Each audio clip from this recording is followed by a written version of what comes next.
From the archive's UFO news clippings of strange Bigfoot encounters, dive into a world where folklore meets reality, with clippings capturing eerie dramatized tales of mysterious encounters in remote woods and deserts, strange footprints on lake shores, spectral guardians of hidden mines, and cryptic creatures in the wilderness. These are just a few stories that once captivated small towns, from an ice meteor crash in South Africa to an alien encounter by the Pascagoula River. These clippings reveal a world of mysteries that stir imaginations. Meet the sinister Maine beast, the legendary Trans Mountain ghost, and of course, Bigfoot himself, forever elusive, forever debated. Whether fact or fiction, these dramatized tales remind us that the world still holds mysteries waiting to be uncovered. As we close the pages on these eerie tales, remember, the world is full of strange mysteries just waiting to resurface. From Bigfoot sightings to encounters with the unknown, our archives hold countless stories that defy explanation.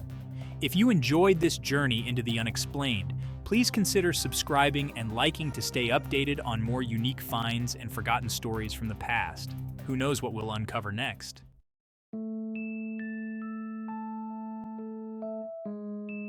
Story 1. Bigfoot on the Lake. Fortuna News, November 3, 2004. Bigfoot lives. Some believe mysterious creatures call Pat May's Lake home. By Sally Boswell. Is Bigfoot living along the shores of Pat May's Lake? C. Thomas Biscardi thinks so, and he would know. Hunting Bigfoot is his profession. For years, Lamar Point residents have reported sightings and encounters, with accounts recorded on websites dedicated to the elusive creature. Biscardi on his site, Searching for Bigfoot, claims to have seen Bigfoot along the lake's shores. Earlier this month, Biscardi made news in a lawsuit against his former organization, the Great American Bigfoot Research Organization, claiming new evidence in Texas.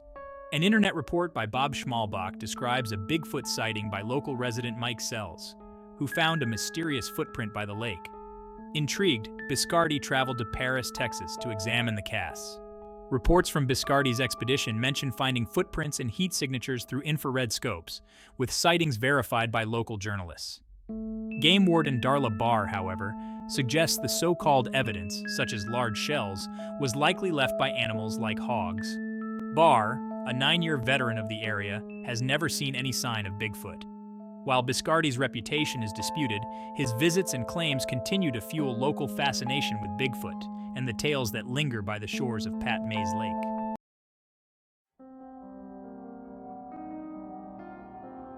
Story 2. Tropical Stonehenge, a mystery in the Amazon. The Associated Press, July 16, 2006.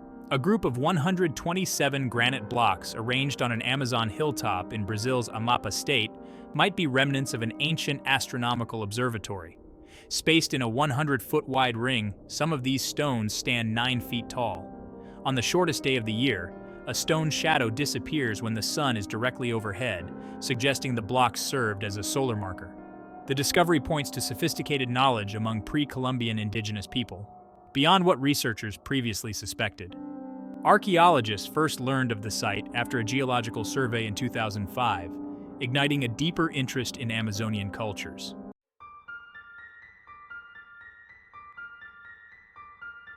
Story 3. Close Encounter Leaves Lifelong Impact.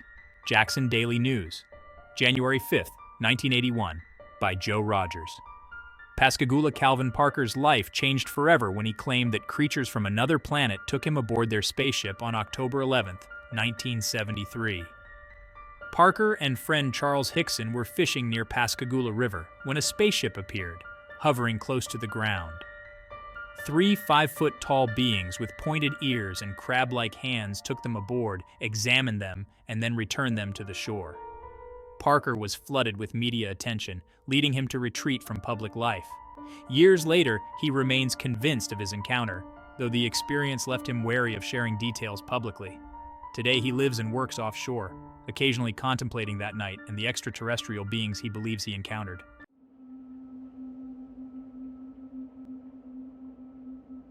Story 4. The Trans Mountain Ghost. El Paso Times, October 31, 1971, by Ed Kimball. For years, El Paso residents have shared eerie tales about the Trans Mountain Ghost. According to legend, Juarez priests once operated a hidden gold mine in the Franklin Mountains, guarded by a lone priest and his dog. After an Indian revolt, the priest and his dog were said to haunt the mountains, travelers report sightings of a spectral figure with a dog, appearing suddenly to chase them off the road. This mysterious guardian has spooked many visitors over the years, adding an extra chill to the Trans-Mountain region.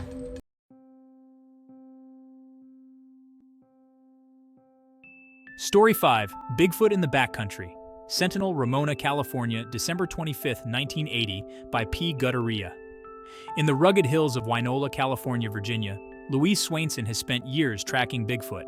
A former model and explorer, Virginia encountered the creature in 1953 while camping near Big Sur. Awakened by a terrible smell and strange sounds, she was paralyzed with fear as something massive lifted her tent. Her sighting was one of many strange occurrences she encountered. Today, she's a member of several Bigfoot research groups and continues to collect stories and evidence of Bigfoot, determined to piece together the mystery that has captivated her for years.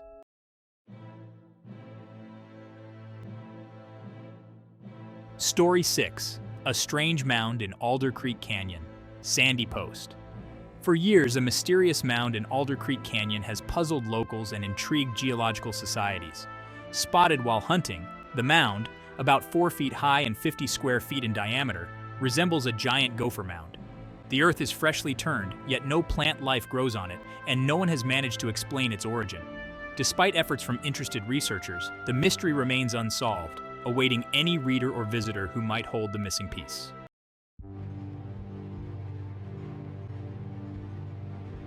Story 7. The Bigfoot Enigma. Fact or Folklore. Journal, Milwaukee, Wisconsin, January 16, 1981, by R. Hayden. After decades of sightings and folklore, Bigfoot remains one of America's most enduring mysteries. Though scientists have analyzed alleged evidence like footprints and film, and still believe that no conclusive proof exists. The 1967 Patterson-Gimlin film and various expeditions have kept the legend alive, but many experts, including some from the Smithsonian, view the evidence skeptically. Despite ongoing claims, Bigfoot skeptics argue that without a carcass or more tangible proof, Bigfoot may be a product of imagination rather than reality. However, believers maintain hope, captivated by a creature that embodies the mystery and wildness of America's forests.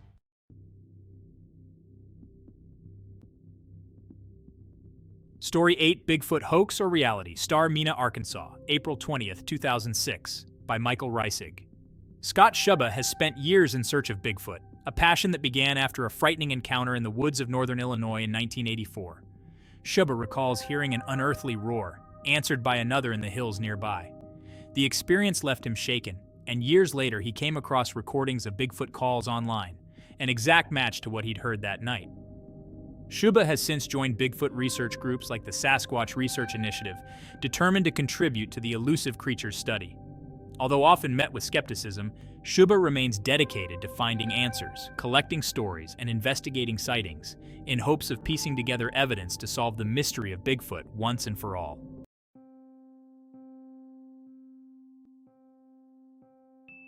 Story 9. An Amazon Mystery Spokane Spokesman Review, July 16, 2006. Mega ice meteor phenomena, massive chunks of ice falling from clear skies, have baffled scientists for centuries. On July 7th, one of these rare icy meteors crashed into a parking lot in Johannesburg, South Africa, leaving a small crater littered with shattered ice. While mega ice meteors have occasionally been reported, such as in Spain, where falling ice damaged property, this is one of the first instances documented in Africa. The cause remains a mystery, with scientists divided over potential explanations, from unusual atmospheric conditions to meteorological oddities.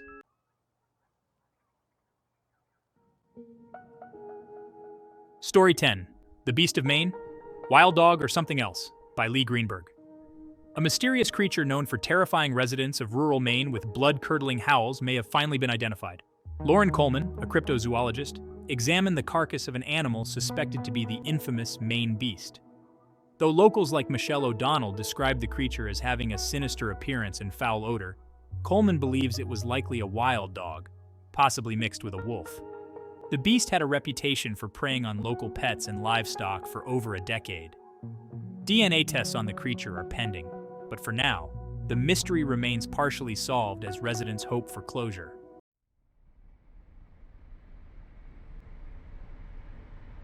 Story 11. A Close Encounter in the Desert, Journal of the Unknown, California, date unknown. For decades, the deserts near Julian, California have been home to tales of strange encounters with Bigfoot.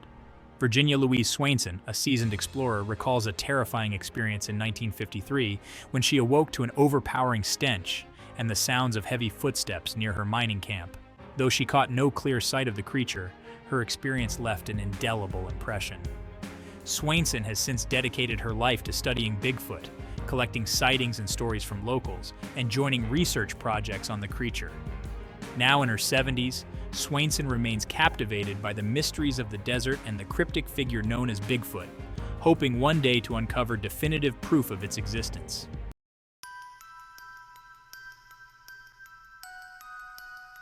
Story 12, Bigfoot sighting to be featured on TV show, The Bulletin, July 15, 1988, by Kim Opatka.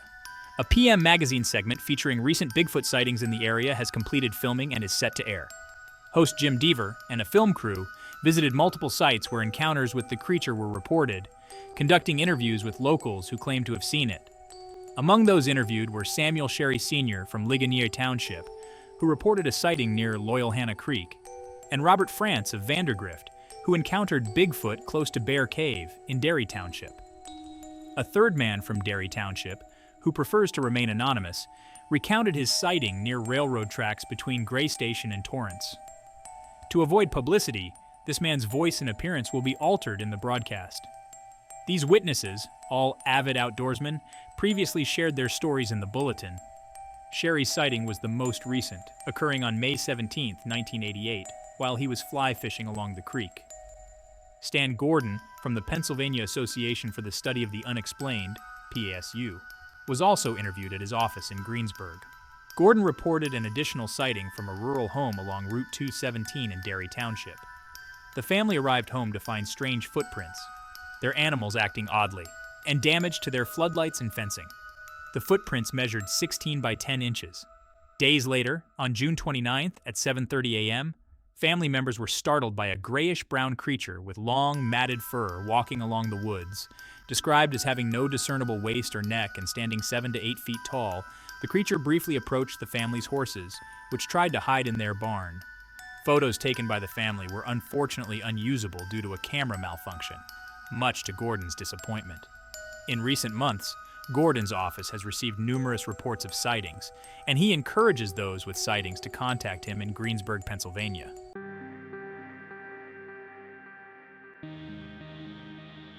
Story 13, Encounter in the Backwoods, Wilderness Gazette, October 10, 1984, by Michael Roberts. Scott Shubby, a hunter from northern Illinois, vividly remembers a night in 1984 when he and a friend were deep in the backwoods, taking a break on a log. Suddenly, a sound shattered the silence, a mixture of a screech and a roar that seemed to come from an animal's chest, unlike anything they had heard before. Moments later, another similar sound echoed from the hills. The two men, who thought they were familiar with all forest sounds, were terrified. Scott recalls his friend's face as he suggested they leave quickly without waiting for an introduction to whatever had made the noise. Later, Scott came across a Bigfoot website featuring a recording that sounded just like what they heard that night, reviving his interest in the mystery. Today, he continues to explore and research, hoping to find the answer to what lurks in those woods.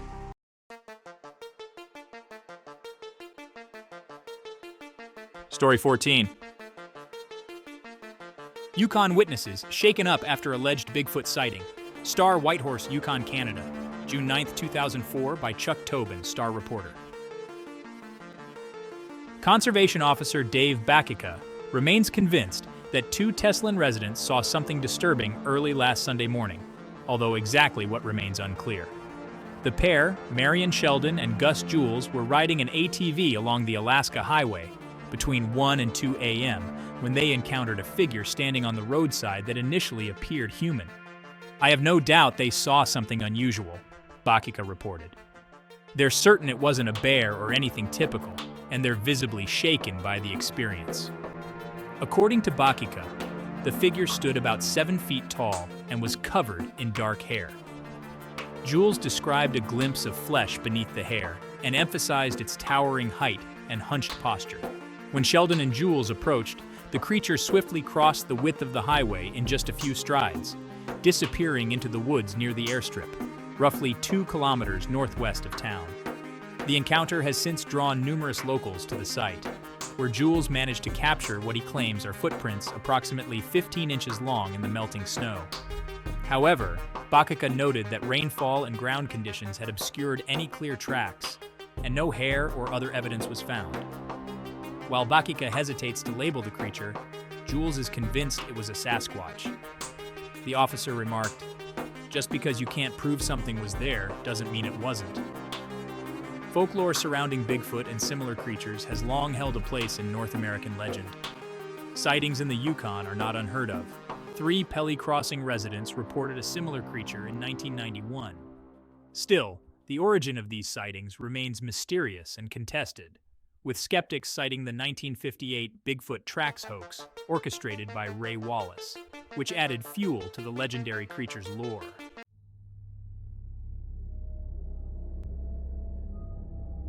Story 15. Current, Hartford, Connecticut, November 1982, by John P. Tarpey, current staff writer. Pause. 5S. Ellington. 2 farmhands, John Fuller and David Buckley, experienced an encounter they describe as both surreal and terrifying. Working the night shift at Valley Farms one August evening, the 2 men came face to face with what they believe was Bigfoot. The creature, which they estimated at around 7 feet tall, was covered in hair, with muscular limbs, a flat nose, and dark, sharp teeth. Fuller described it as something from a horror movie, with a dog-like snarl standing near the cattle stalls with one hand in the silage bin. The Weekly World News, known for sensational stories, caught wind of the tale and published it with a dramatic headline and rendering of the creature, which stirred local interest. The article now hangs in Valley Farms' office, fueling local speculation. "Stranger things have happened around here," noted Donna Devine, a waitress at a nearby diner. Other locals admit the story has left them wary, with some even checking under their trucks at night. Fuller's mother, Jackie Fuller, believes her son's account. "If it was anyone else, I'd be skeptical," she said. Buckley, 21 and quieter about the incident, still recalls the creature's size and menacing appearance with a shudder. State police were called in to investigate, with Sergeant Frederick Bird noting, "We don't know what they saw, but they definitely saw something." Bird advised caution, as pranks around farms can be dangerous, given that locals are often armed to protect their livestock. While some residents, like diner employee Ken Morton, think it was likely someone in a gorilla suit, Fuller stands firm. "We even saw the heel print afterward, but rain washed it away the next day," he said, leaving no physical evidence. Despite skepticism, Fuller and Buckley remain resolute about their experience, while others in Ellington wonder if Bigfoot may indeed roam closer to home than they thought.